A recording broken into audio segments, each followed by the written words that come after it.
Hello, ladies and gentlemen, and welcome to another episode of Smokey Dave Presents. On today's episode, we're going to be talking about wood.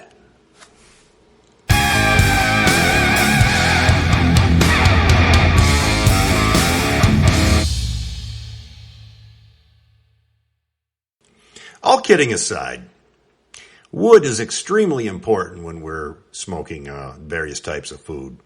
It really depends on the type of flavor profile you're looking for, but it also depends on the type of food we have. If we're trying to smoke something like game, venison, red meat, strong cheese, we're going to want a stronger smoke flavor.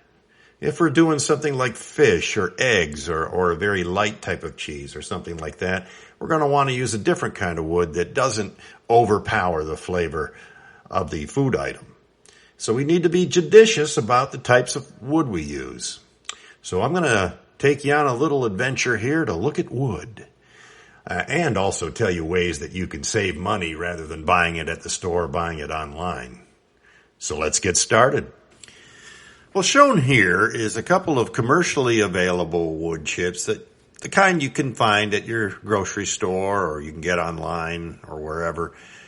And these cost about $4 a bag. And I'll go through a whole bag like this doing a typical load of cheese. That'll last me about 2 hours in my smoke generator. But there are a lot better ways to get all the wood chips you need in a variety of different types, many which you've probably never heard of. Let's take a look at some of those. First, we're going to look at this piece of mulberry, which is a fruiting tree. As you can see, it is a distinctive color of the wood, very red. And next to that is a piece of willow oak, or water oak as it's known sometimes. These are the oak trees with the very small leaves and small acorns. And then, a third piece there that's next to the little nut is a piece of hickory.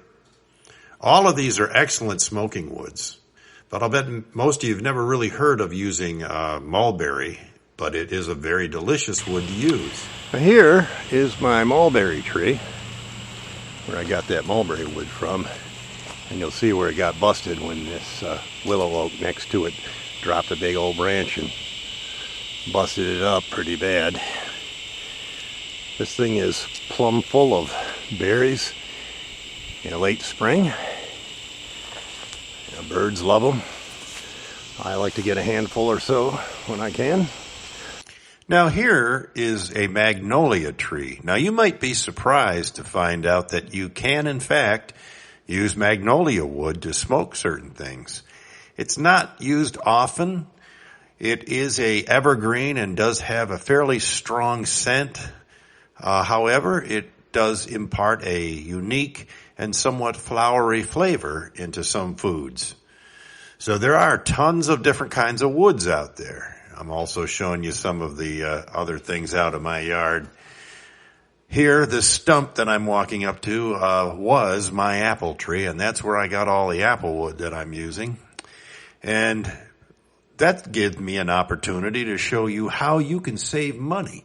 Because if you have an orchard nearby or if you have some fruit trees that you need to prune, you can make all the smoking wood you need. Let's take a look how to do that. Basically, I just use a standard mulcher that I have. I picked this one up at Harbor Freight. It cost me, I think, about $350. And if you have a lot of trees, this is just something you really ought to have anyway. But in this case, we're going to save ourselves some money by mulching up. In this case, I'm doing some apple wood here, as it is one of my favorites to use. And with just a few sticks, I can quickly make many times more of the same exact chips that you're paying $4 a bag for.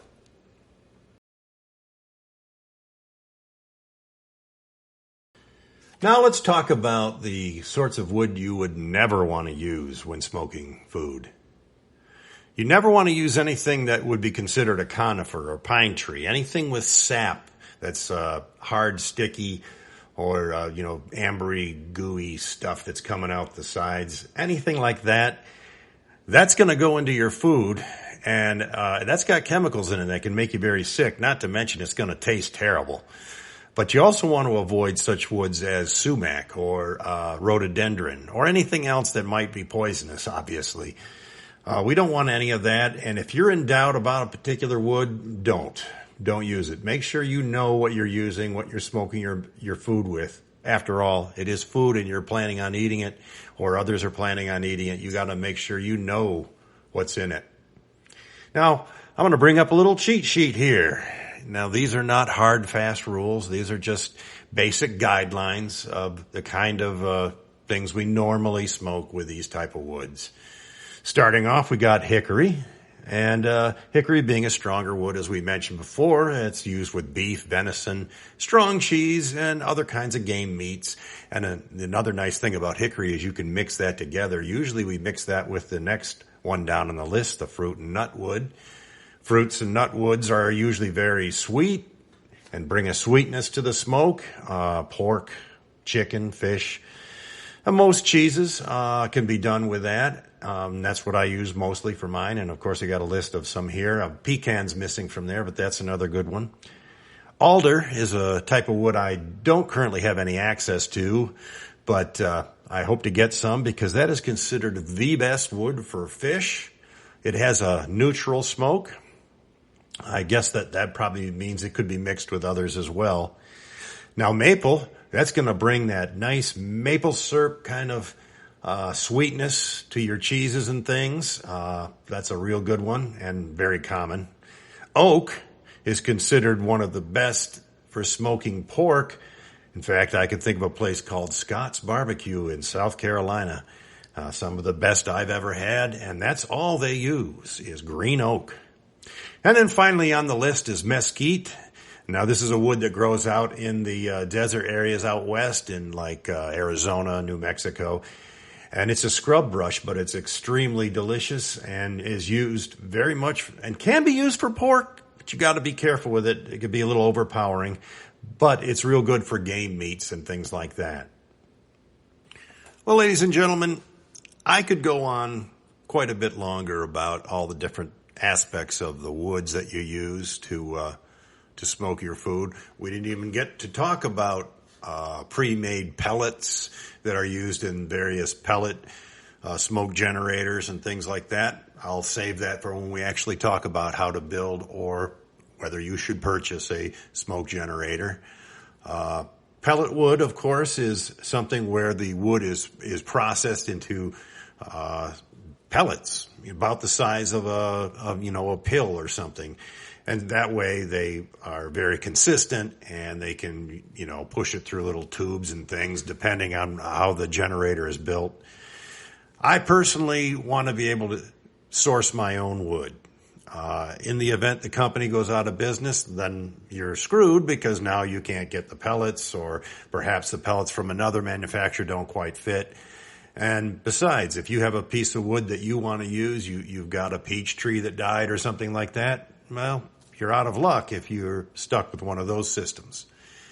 Anyway, we'll talk about that in another video because this one's gone on long enough.